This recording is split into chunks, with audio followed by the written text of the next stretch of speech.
بسم الله الرحمن الرحیم. به اولین درس مضمون امبریولوژی خوش آمدین. دوست عزیز، اولین بحث امبریولوژی از تغییرات اولیه که در یک تخم القا شده در هفته اول رخ میده شروع میکنیم.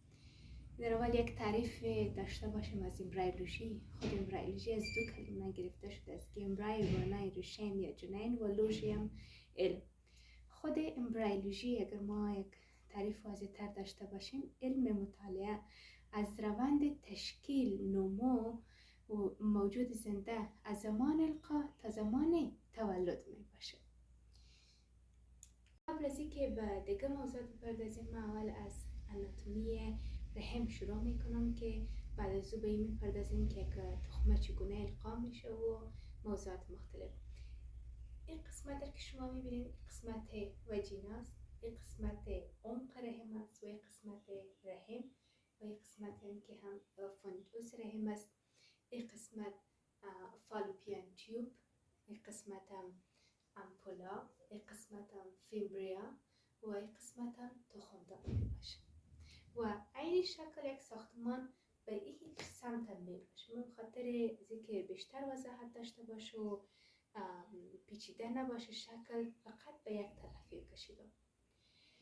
خب دوستای عزیز، در روزهای 14 الی 15 قاعدگی خانم ها یا همون دوره تخم گذاری خانم ها که میشه، خود هایپوتالاموس یک ساختمان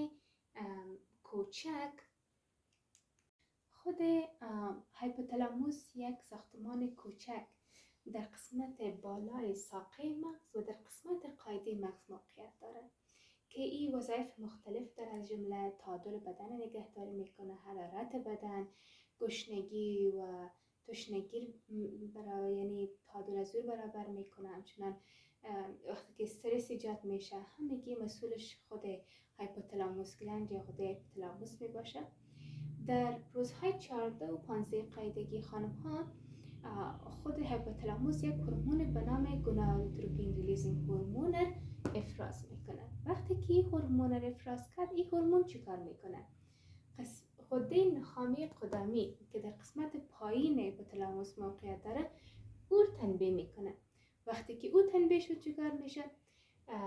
او باز لوتئنایزینگ هورمون که یک هورمون جنسی در زنها و مردها هست افراز میکنه. اینال خود وظیفه گونادوتروپین ریلیزینگ هورمون رو فهمیدیم که باعث تنبیه غده نخامی قدمی میشه و غده نخامی قدمی باز لوتئنایزینگ هورمون رو افراز میکنه. و به غیر از گونادوتروپین ریلیزینگ هورمون، زمانی که مقدار استروژن هم در خون خانم ها افزایش پیدا میکنه، باعث تنبیه غده نخامی قدمی میشه و لوتئنایزینگ هورمون افزایش پیدا میکنه. لوتئنایزینگ هورمون که گفتیم که یک هورمون جنسی در زنها و مردها میشه. وظیفه لوتئنایزینگ هورمون چیست؟ لوتئنایزینگ هورمون که هسته باعث تنبیه تخمدان میشه. تخمدان رو تنبیه میکنه طوری که مثلا باعث افزایش ترشح مایعات در فولیکل میشه. فولیکل چیست؟ فولیکل هم به شکل یک حباب پر از آب می باشه که خود همون تخمه رو پوشانیده است. یعنی ما تخمه رو دیده نمیتونیم، ولی ما مثلا همون فولیکل رو میبینیم که همون تخمه رو پوشانده و همون مثلا اینکه تخمه جور است نیست از روی همون فولیکل فهمیده میشه.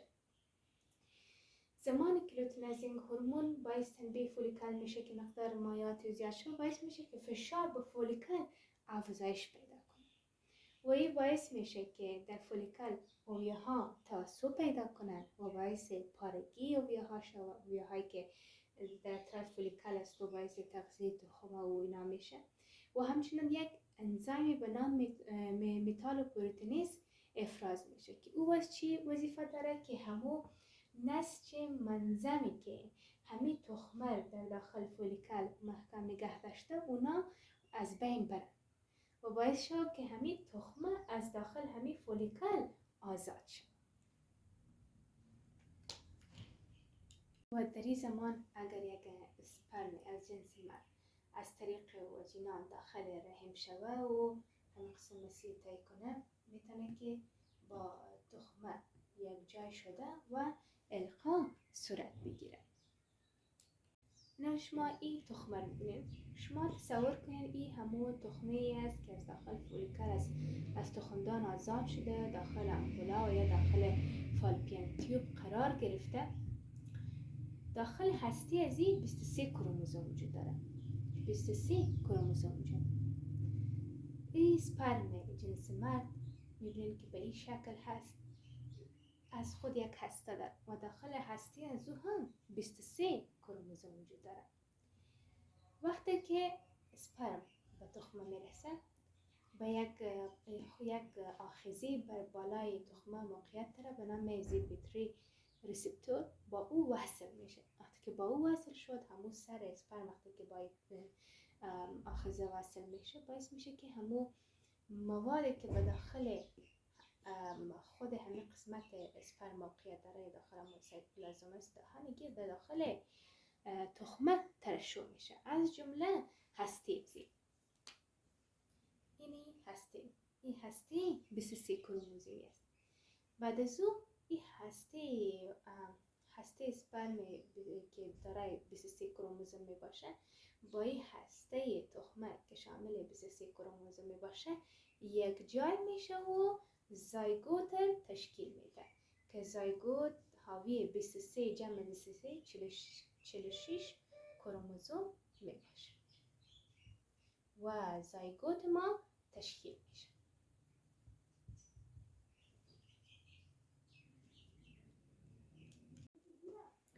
زمان که زایگوت تشکیل میشه، یعنی 23 کروموزوم از جنس مذکر و 23 کروموزوم از جنس مؤنث هسته های نابام جمع میشن و یک هسته 46 کروموزومی ایجاد میکنن، زایگوت تشکیل میشه. اینال زمان که زایگوت تشکیل میشه، از این حجره دوچند شده میره تا ای که تمام وجود یک انسان از همین یک حجره ساخته میشه. در مرحله اول همین زایگوت از یک حجره به 2 حجره تبدیل میشه.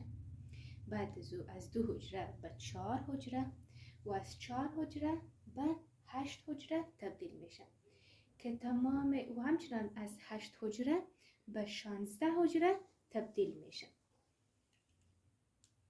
این شکلی که شما اینجا میبینین، این مورولا که چندین حجره است، در حقیقت این حجرات طور نیست که به داخل مثلا حجره باشه. مثلا این حجرات به اطرافش است. من اینجا این شکل گرفته به خاطر از اینکه به شما واضح باشه.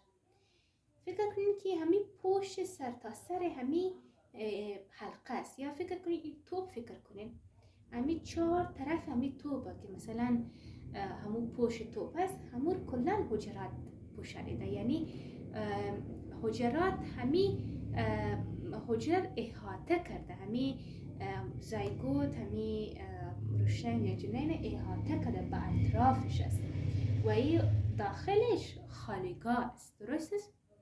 این شکلک به خاطر از اینکه این مورولار توضیح بهتون میکشیدم که حجرات کلا به اطراف می باشه و خالیگاه و این وسط از این خالی است، این به اطراف می باشه و بعدا دیگه حجرات اضافه میشه.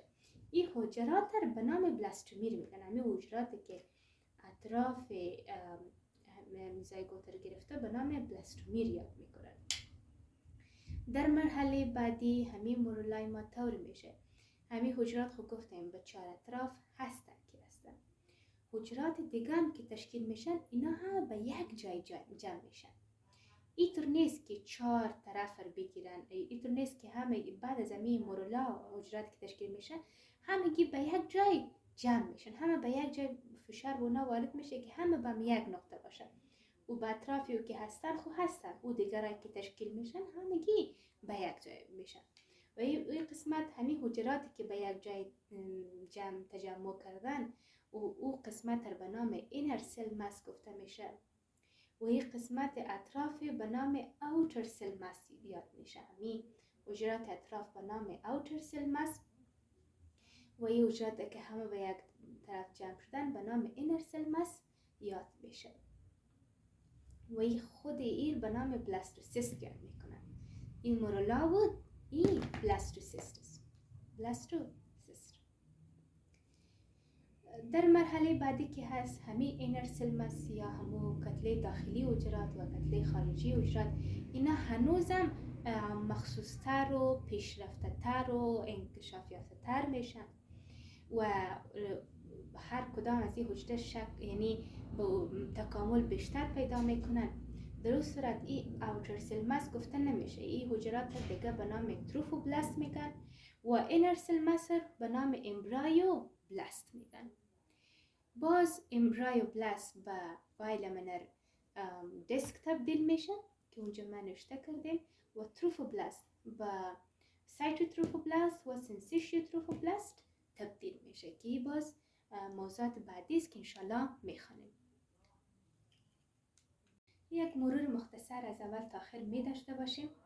یکی در این هفته اول مثلا کدام مراحل سپری میشه اینا رو همگی میخوانیم. اولی که مثلا اولایزیشن یا همون تخمک گذاری صورت میگیره، همون رقم که من گفتم که به روزهای 14 و 15 دوره قاعدگی خانم ها از هایپوتالاموس گونادوتروپین ریلیزینگ هورمون افراز میشه و باعث تنبیه غده نخامی قدامی میشه. لوتئنایزینگ هورمون افراز میشه که باعث تنبیه فولیکل شده تا که همون تخمه از تخمدان بیرون شده و داخل خود فالوپیان تیوب یا خود امپولا شود.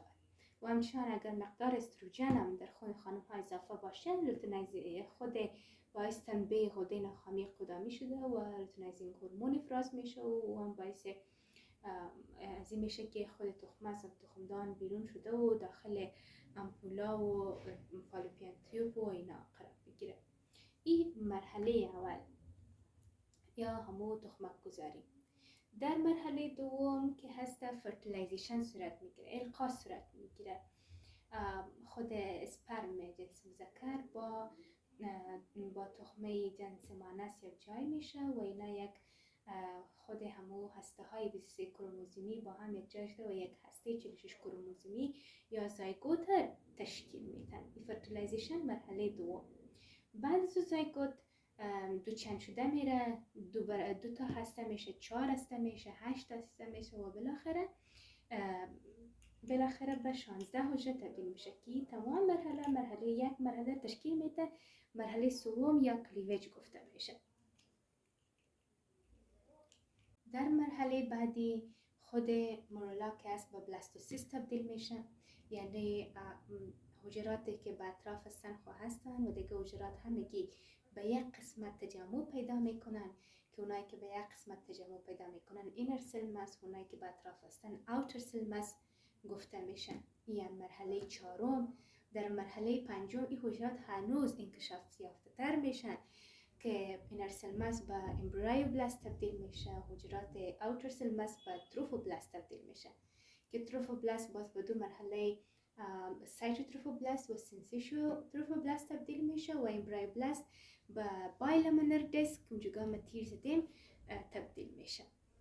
تمام تغییراتی بود که در یک هفته رخ میده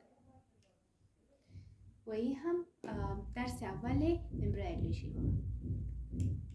زمانی که این تخمه از داخل همین تخمدان آزاد میشه یا فولیکل رو آزاد میکنه چی کار میشه؟ خود قسمت فیمبریا که هستن اینا حرکت میکنن، به شکل دندانه های زی حرکت میکنن تا که همین تخمه به داخل امپولا رهنمایی شود. وقتی که تخمه به داخل امپولا میرسه اونجا جایی هست که دیگه تخمه آماده به خاطر القا باشه.